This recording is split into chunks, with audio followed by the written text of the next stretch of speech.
రెండవ రోజు మళ్లీ విద్యార్థులకు పురుగుల అన్నం పెట్టడంతో డీఈఓను సస్పెండ్ చేస్తూ పలువురు అధికారులకు షోకాజు నోటీసులు జారీ చేశారు.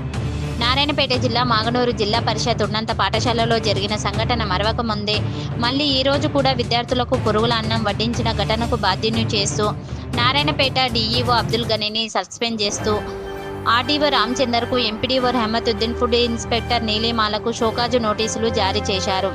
మాగనూరు మండల కేంద్రంలోని జిల్లా పరిషత్ ఉన్నత పాఠశాలలో నిన్న మధ్యాహ్నం భోజనం వికటించి విద్యార్థుల అస్వస్థకు గురైన సంఘటన జరిగి 24 గంటలు కాలేదు. కానీ మాగనూరు జిల్లా పరిషత్ ఉన్నత పాఠశాలలో రెండవ రోజు కూడా మధ్యాహ్న భోజనంలో మళ్లీ పురుగులు రావడంతో విద్యార్థులు తీవ్ర ఆందోళన చెందుతున్నారు.